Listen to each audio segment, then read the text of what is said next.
আপনি আপনার ৩ জন বন্ধুকে নিয়ে পাহাড়ে ঘুরতে গেছেন। এবার ওইখানে যেয়ে আপনার ৩ জন বন্ধুর কাছ থেকে কথা শুনলেন। এক বন্ধু বললেন, "পাহাড়টা দেখতে অনেক সুন্দর, গাছপালা, মেঘ সবগুলো অনেক সুন্দর।" আরেকজন বলছে, "পাহাড়ে কত নিস্তব্ধ, কোনো আওয়াজ নাই, শুনশান পরিবেশ।" আর ৩য় বন্ধু বলছে, "স্বর্গের মতো একটা অনুভূতি, কত সুন্দর, স্বর্গের মতো অনুভূতি।" এই যে ৩ জন বন্ধু ৩ রকম কথা বলছে না?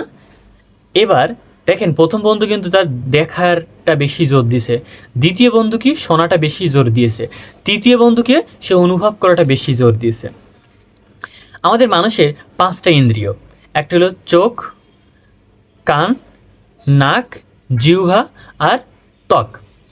এবার একেকটা মানুষের একেকটা ইন্দ্রিয় বেশি অ্যাক্টিভ।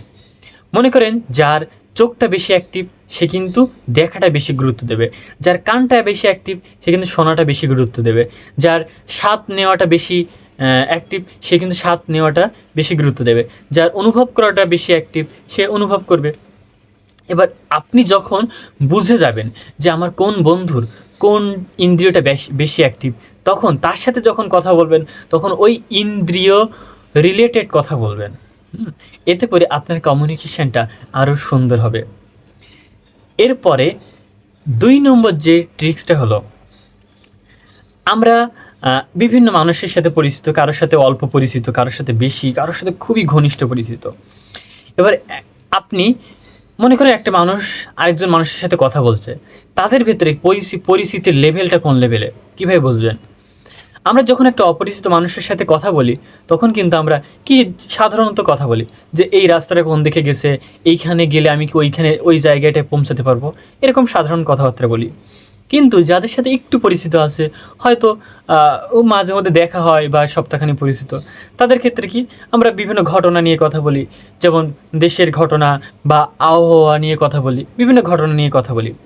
তো যাদের সাথে একটু বেশি পরিচিত তাদের সাথে কিন্তু আমরা অনুভূতি নিয়ে কথা বলি। তো বলে যে আমি এই বিষয়টা এভাবে দেখছি, তুই এটা কীভাবে দেখিস? তাদের সাথে আমরা অনুভূতি নিয়ে কথা বলি। আর আরেকটা ধরনের মানুষ আছে যাদের সাথে আমরা খুবই ঘনিষ্ঠ, তখন আমরা যুক্ত করি নাই।